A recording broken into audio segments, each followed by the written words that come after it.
Assalamualaikum warahmatullahi wabarakatuh. Pada pertemuan yang ke-11 ini, saya akan menjelaskan terkait dengan strategi pertumbuhan dan pembangunan ekonomi.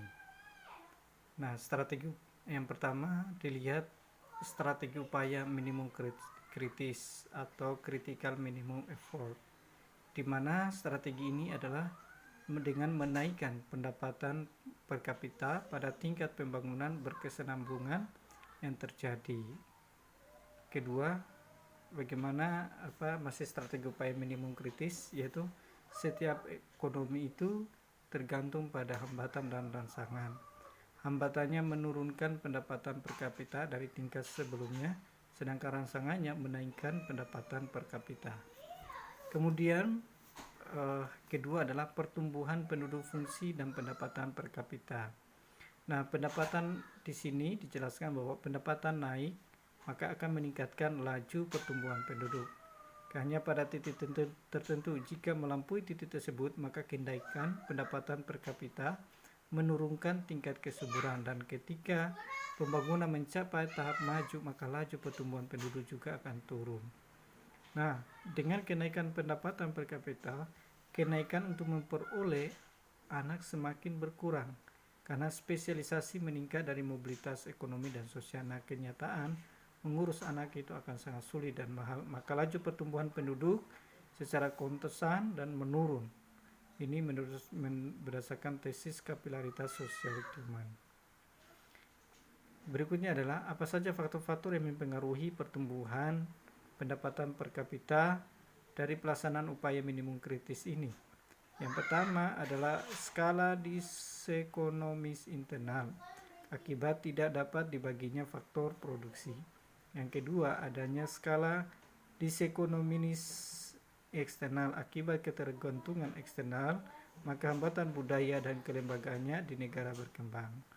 Nah, agen pertumbuhan itu bisa melalui pengusaha, kemudian bisa juga melalui investor, bisa juga melalui penabung, dan juga bisa melalui inovator. Nah, kegiatan tersebut dapat membantu pertumbuhan sehingga akan memunculkan kewirausahaan, peningkatan sumber pengetahuan, pengembangan keterampilan produksi masyarakat, kemudian juga peningkatan laju tabungan dan investasi. Kemudian kita masuk berikutnya adalah rangsangan pertumbuhan. Rangsangan pertumbuhan yang pertama itu adalah rangsangan zero sum. Jadi tidak meningkatkan pendapatan nasional tetapi bersifat upaya distributif. Kegiatan bukan dagang, misalnya posisi monopolistik, kekuatan politik, dan prestasi sosial. Kemudian adanya kegiatan dagang dengan tidak menambah sumber agregat. Kemudian ada kegiatan spekulatif dengan memboroskan sumber kekuasaan yang langka. Kemudian ada kegiatan tabungan neto atau nilai sosial nibil atau lebih rendah dari privatnya.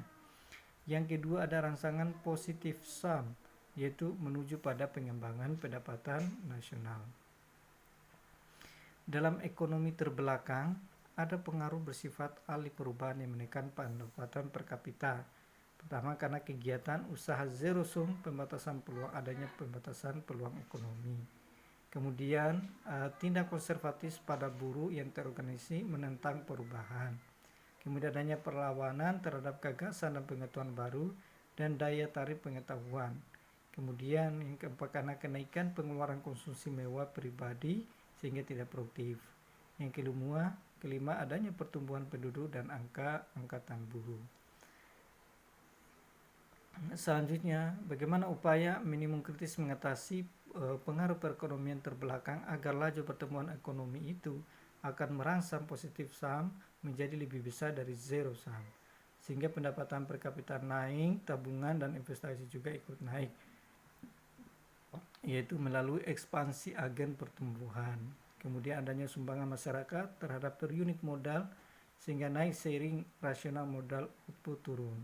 Kemudian berikutnya berkurangnya keefektifan faktor-faktor penghambat pertumbuhan. Berikutnya penciptaan kondisi lingkungan dan sosial. Berikutnya mobilisasi ekonomi dan sosial naik. Kelima, adanya peningkatan spesialisasi dan perkembangan sektor sekunder dan tersier. Nah, bagaimana strategi pembangunan seimbang? para ekonom atau teori dorongan besar-besaran, biasa dikenal dengan Big Past Theory, yaitu pembangunan di berbagai jenis industri secara bersamaan, sehingga industri tersebut saling menciptakan pasar. Di sini ada diperlukan keseimbangan antara demand dan supply. Tujuan utamanya untuk apa? Untuk menciptakan jenis industri yang berkaitan erat satu dengan yang lain, sehingga setiap industri itu akan memperoleh eksternalitas ekonomi sebagai akibat dari industrialisasi.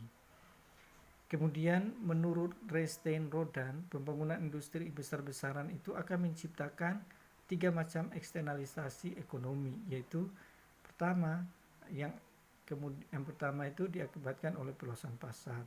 Yang kedua, karena industri yang sama letaknya berdekatan.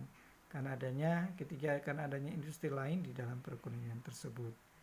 Sementara menurut Stokowski, karena adanya eksternalisasi, yaitu jasa-jasa yang diperoleh dengan cuma-cuma oleh suatu industri dari satu atau beberapa industri. Kemudian berikutnya adalah strategi pembangunan tak seimbang. Di sini menurut Albert O. Friesman dan Paul Stratton, yaitu pola yang lebih cocok untuk mempercepat pembangunan. Yang pertama adalah secara historis ekonomi coraknya tidak seimbang. Kemudian kedua itu bagaimana mempertinggi efisiensi penggunaan sumber daya yang tersedia. Yang ketiga, pembangunan tak seimbang itu akan menimbulkan kemacetan, yaitu gangguan dalam proses pembangunan, tetapi akan menjadi pendorong pembangunan selanjutnya. Nah, pembangunan tak seimbang di antara sektor prasarana dan sektor produktif. Nah, cara pengalokasian sumber daya ada 2. Yang pertama adalah cara pilihan pengganti, di mana menentukan proyek yang harus dilaksanakan.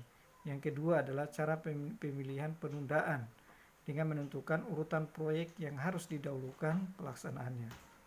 Di sini menurut Hirschman ada beberapa terkait dengan menganalisis alokasi sumber daya sektor prasarana dengan sektor produksi yang menghasilkan dengan kebutuhan masyarakat. Ada 3 pendekatan yang digunakan. Pertama, pembangunan yang seimbang antar kedua sektor.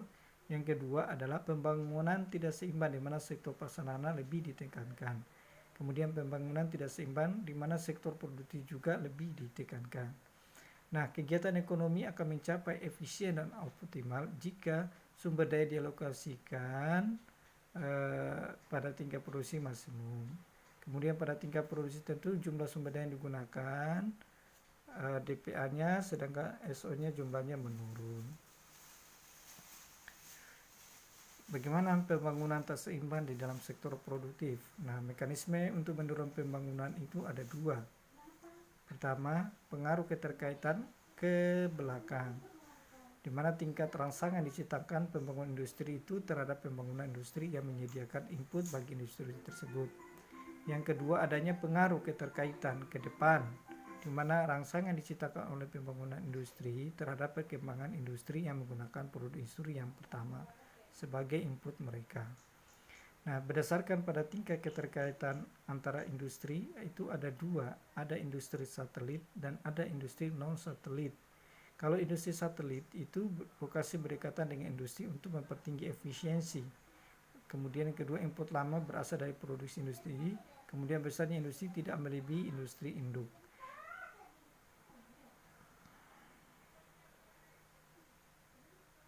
Kemudian terakhir ada Cheney dan Awatanabe. Penggolongan industri itu ada 4 golongan. Ada industri barang setengah jadi, industri barang jadi, industri barang setengah jadi sektor primer, dan keempat adalah industri barang jadi sektor primer. Ya, demikian untuk pertemuan terkait dengan